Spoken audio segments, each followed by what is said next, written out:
ever been on a Disney cruise, then you've probably heard of the fish extender gift exchange.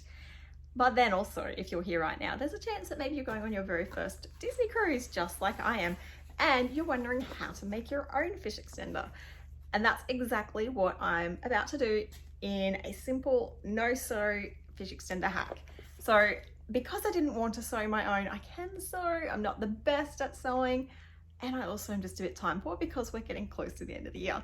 So what I instead did is purchase these two hanging organizers off of Amazon, and I'm going to combine them because we have a family of 4 and there's only 3 pockets, and there was none with the 4 pockets that was suitable. So I'm actually going to combine them into a 4-pocket extender and give it some pretty decorations to give it that Disney look, and then I'll share with you how putting a few different shapes and words on my Cricut workspace just to see what might work. I still don't 100% know what I'm going to use, but this is a few of the different cut files that I've collected over the years. Some of them are paid, some of them have been free, and then I've used this free Disney font, Disney inspired font that I have downloaded onto my computer. So each of the names, I've got them in white and I'm going to run them up the side. This for the top of the hanger, and then a few different cute shapes, and I might use these. I might end up changing my mind and using something different, but I've just made sure that the sizing is right for everything at this stage. So I've measured it with a ruler to make sure it will fit on each of the pockets and along the top, and so now I'm ready to cut.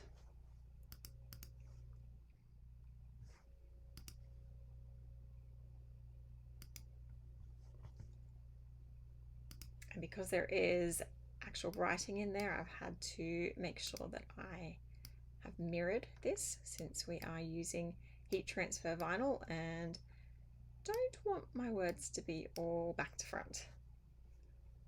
Okay, so I'm just repositioning those so that it's not wasting any of that space. Our first one. Okay, so I've got my mat here and I've got my cut sheet of white vinyl. So remembering that when you're using heat transfer vinyl, that the shiny glossy side always goes face down. That's the easiest way to tell what type of vinyl you have too, so in case it's not marked on the back like this one isn't.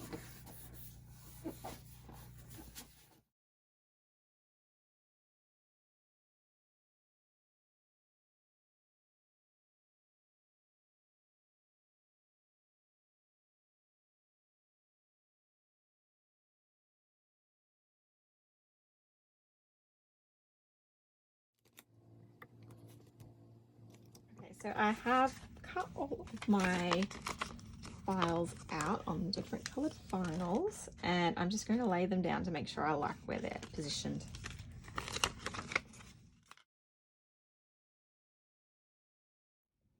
Okay, so I have just roughly laid down where I'm going to put everything, and just to make sure that I am happy with the placement.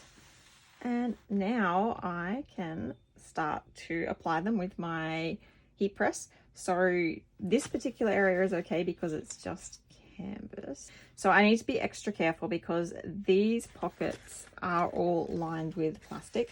So I'm actually going to use this towel inside to make sure they don't stick to each other, because that would be pretty awful.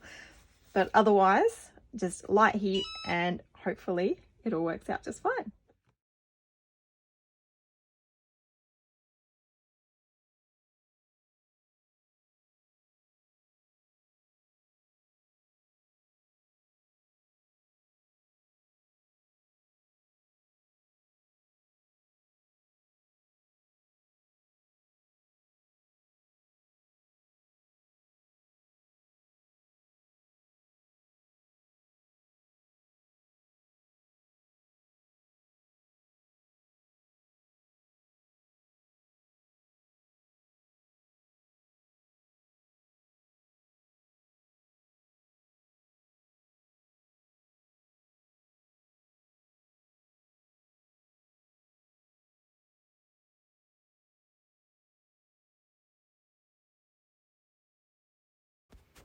All right, so now the next step is to pin the two extenders together.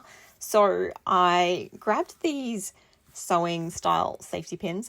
In hindsight, I wish I had got larger ones because they were really tricky to put in through the really tough canvas fabric. However, they did work, and when you position them in behind the first hanger, you can't see them. You can't even tell that there is the two attached, really, unless you actually go looking for it, which that's not what people do when they're on the cruise. So it was the perfect way to avoid having to sew it, and it still means that we'll be able to separate them and use them both individually still as well if we ever choose to. So that is a really easy way to personalize and put together your own DIY Disney Cruise fish extender without having to sew. So I hope you have enjoyed that tutorial. If you do, drop a like and be sure to follow along for more.